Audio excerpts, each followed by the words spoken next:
I remember being alive sometimes. Bits of it break through into my mind. Or at least, I think so. Sometimes my mind melds together, and it gets so hard to tell just what's real and what isn't. But at times, I have dreams.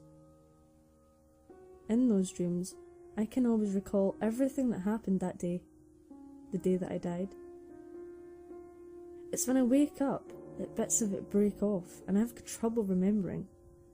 But the dreams are always the same. I'm back at home, in Alaska. It's cold, and I'm standing outside of the school. I beat up Jerry Ferguson and sent him to the hospital, and the principal called my dad. I remember how scared I was, how I felt the anxiety pulling into the pit of my stomach as I waited for my dad. I knew what was going to happen. He'd be pissed, and it would be my fault. Everything always seemed to be my fault with him. Or so he said. He always said that as he beat me up. Whether he was drunk or sober, it never mattered. It was always my fault. I remember how angry that made me. How much I hated and despised him for that. He drove up and honked at me to come to the car. It always seemed like that was how I had lived my entire life. He called for me, and I went to him, and every time he beat me and hated me for something that I had no control over. It wasn't my fault my mother had died in childbirth, but to him, it was. It was always my fault, because he couldn't let go. I hated him for that, and as we drove home, I looked at the window, refusing to look at him, just like he refused to look at me. But then he wasn't. You disgust me. You beat a boy and put him in the hospital, and for what? Why? Why would you do that? What could he have possibly done that was worse than what you've done? I had always hated the way he said my name, or just addressed me like I was beneath him. And what have I done? I've done nothing. You blame me for something that I couldn't control.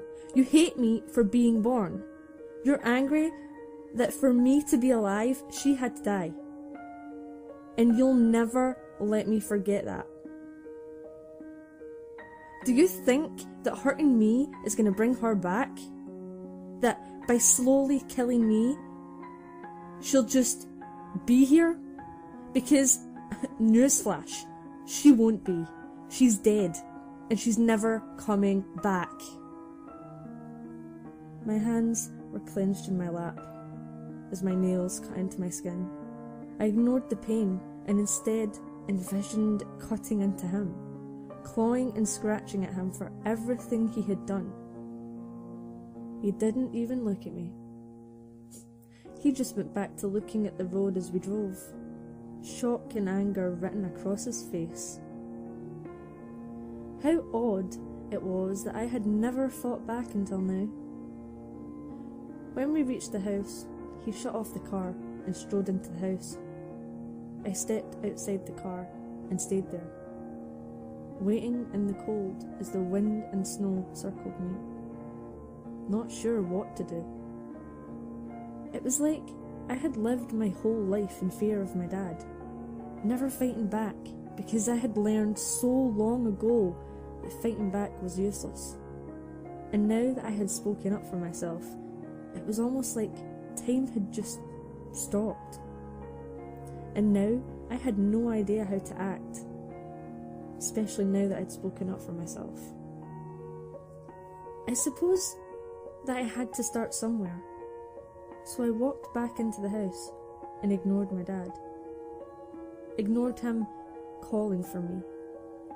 Perhaps that was why he was even angrier at me as he yanked me by my backpack. slamming me into the floor as he pummeled me, screaming out curse words and other words that meant nothing to me, but everything to him. You're a disgusting human being.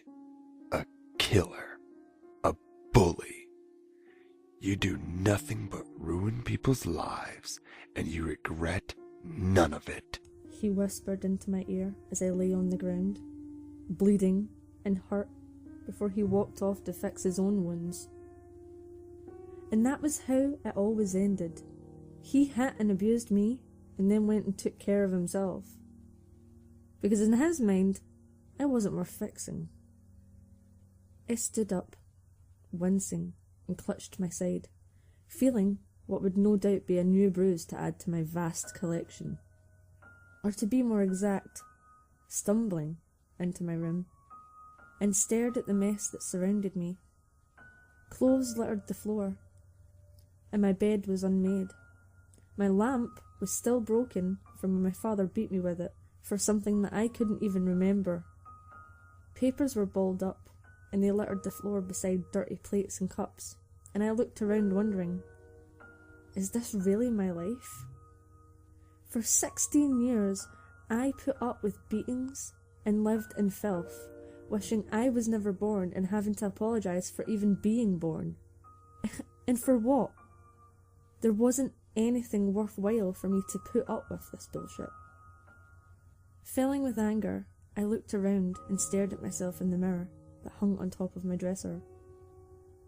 I looked like complete shit. My black hair was too long and needed to be cut. I was too tall at 6'4", and right now my face was covered in blood and bruises. I had a split lip, and those were the only things you could see.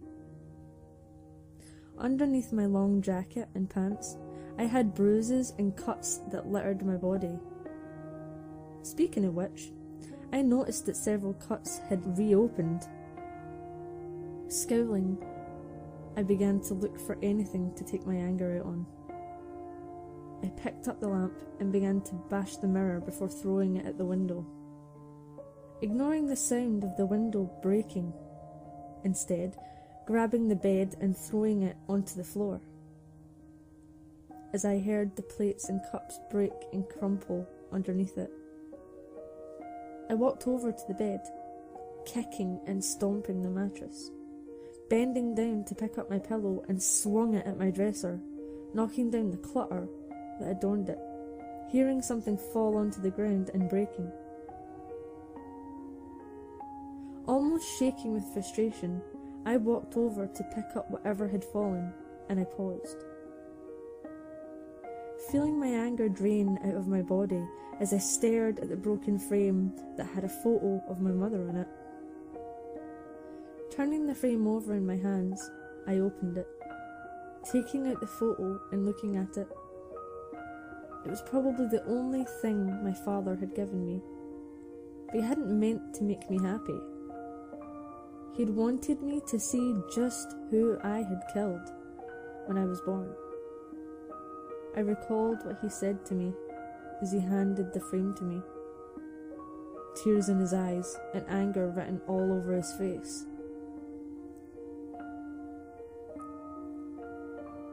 But that was never what happened when I saw her face. She looked so happy in the picture. It made me wonder how she could be. How could anyone have been happy with him? Slipping the photo into my pocket, I ignored the fact that I had started to cry. As I looked at her photo and wished that she hadn't died. Instead, I looked outside the window and noticed the sun setting. I hadn't quite realised time pass as I destroyed my room, taking my anger out on my belongings before looking at her photo, smiling to myself and wiping away my tears, thinking that maybe things would get better. I turned around and leaned down to pick up my bed. I tried to clean up some of the mess I had made. Ignoring the loud footsteps I could hear approaching me, it seemed that you could only ignore something for so long, though. which I learned as I felt him yank me up by my hair and pull me after him out to the front yard. Throwing me onto the ground, I bit my lip, ignoring the pain I felt in my stomach from my last beating not too long ago. Leaning down on one knee, he bent down to face me and held up a knife next to my face. I tensed up and began to squirm, before reminding myself not to move too much or I might actually cut my face. Feeling the beginning of a panic attack, I could also feel my heart beginning to speed up as my breathing became uneven and came out in short pants. You killed my wife, your own mother, and you have done nothing to rectify that. You've made my life miserable, and have taken everything I loved that brought me joy away. It's time I got that happiness back. An eye for an eye, after all. He growled at me, bringing the knife closer to my eye.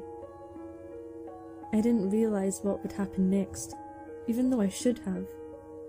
It was like the moment had slowed down as I saw my father lower the knife to my left eye. And then I closed my eyes in fear, before I felt the knife piercing through my eyelid and into my eye, carving it out of my socket. And then all I could feel was the piercing pain from where my eyelid and eye used to be, as I felt the hot blood begin to fall onto my face, and the sharp, short jabs of the knife entering and leaving my body. Panting and trying to push him off, I ignored the pain that coursed through my body, feeling weaker and weaker by the second. And I couldn't help but laugh, as I felt all the anger and hatred that I harboured for this man replace my strength, as I saw him stand up and then felt him kicking me closer to the edge of the cliff that we had always lived on. As I felt myself falling over the edge of the cliff, I continued to laugh, the air and snow circling me as I felt the rush and thrill of falling. Except this time, the thrill was replaced with anger and my want for revenge. As I felt myself falling for the sky, shutting my remaining eye, I envisioned doing everything he had ever done to me, and smiled to myself, enjoying the thought of being able to cause him just as much pain as he had caused me. When I opened my eye, I found myself no longer in pain and frozen in the air, just lying there, before seeing someone in front of me. "Who are you?" I found myself asking the man, frowning, not sure how any of this was possible. Well, I'm usually referred to as the devil or Satan, but I prefer Lucifer, seeing as how it's my God-given name. It's very nice to meet you, Tristan. I was so sorry to see one of your eyes be taken away. But you see, this could be a very good opportunity in disguise. Seeing as how I'm dying right now, I must be hallucinating, I murmured out loud, feeling a sense of calmness come over me as I tried to make sense of just what exactly was happening. Well, if you're hallucinating right now, what's the harm in talking to me? He asked, a smile crossing his face, and I couldn't help but be reminded of the Cheshire Cat. Well then, I guess not. Now, what exactly would the devil want with me? Well, you see, Tristan, you're a very interesting person, so full of hatred and bloodlust. What would you say about immortality and powers? He asked, swimming closer to me. Well, I would say that that was preferable to dying, I said, rolling my eye. How odd it was for me to be thinking of being confronted by the devil himself and offered immortality and power. Then again, it could possibly play into my want for revenge. That could explain this. So you accept my proposal then? He asked, floating in front of my face as I nodded.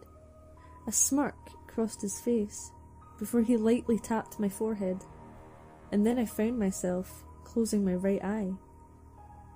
When I awoke, I found myself on the shore beside the cliff. Standing up, I frowned as I felt parts of me beginning to fall off. I felt around in my pockets for the needle and thread I always kept in my pocket. Threading the thread through the needle and began to sew myself back together. I stumbled over to the edge of the water and smiled at my reflection. If I was immortal, would I always look like this? Would I forever remain 16, or would I just have the same body, but still age? If so, I would be 16 and on from there. What an odd reality I was faced with. Not only would I never age or change, but I would now forever have the evidence of my death be visible. Stitches covered my face from where I had been forced to sew my skin back together. And on my neck, long lines of stitches were visible as well. But the most different thing about my appearance was my right eye. While my left eye and eyelid were missing, my right still remained, and was glowing. It was glowing a light blue, which appeared even brighter in the dark. Smiling at my reflection, I saw the stitches on my face lift upward and bared my teeth, noticing how they had been sharpened upon my changing. Laughing, I jumped around in the air before looking up at the top of the cliff and closed my eye, envisioning my home. And as I opened my eye, I found myself exactly where I had envisioned myself. A slow smile crept across my face, and I knelt down to the ground, picking up the knife my father had dropped after he had killed me. I walked into the house and slammed the door behind myself, stomping on the floor, glee running through my veins along with anticipation for what I would finally do. Stomping around the house, I waited for my father to come for me, and as I made my way through the house, I stopped in front of his room and waited for him to come out. I felt a lightness enter my body and smirked at him as I watched the shock overcome him when he saw me standing outside his door, still covered in blood from when he had killed me. "Hi, Dad. I'm back," I said, hefting the knife in my hands and jabbing him in the throat, reaching out and catching him as he fell backwards in shock, slowly lowering him to the floor as I giggled, delighted with my new powers, and felt the power I had always craved as I saw fear enter his eyes. Leaning down to face him better, I picked up the needle and thread I still had and sewed his right eyelid to his skin so he couldn't shut his eye. Before picking up the knife, I began to cut off his left eyelid and eye. "It's okay, Dad. An eye for an eye, right?" Holding him down, I stared at him as he bled out and was forced to watch me. I took his left eye and began to sew it into my own left eye socket, and waited for him to die. Smiling as I saw him lay there in agony, but not able to move, I watched as he finally died, finally succumbing to the lack of blood. I stood up and smiled triumphantly. I frantically ran outside into the forest, not looking back as I felt the freedom that came from his death. And then I woke up. I wake up with so many feelings inside of me, feelings that I can't decipher or understand. But the dreams are always the same, and that's how I know that among my hallucinations and dreams that aren't real, these are, however. These dreams, along with my mum, are the only things I'm sure of. And I'll make sure of that, because the dreams will never change, and she will never leave me, and I'll never leave her, because I will make sure that that never, ever changes.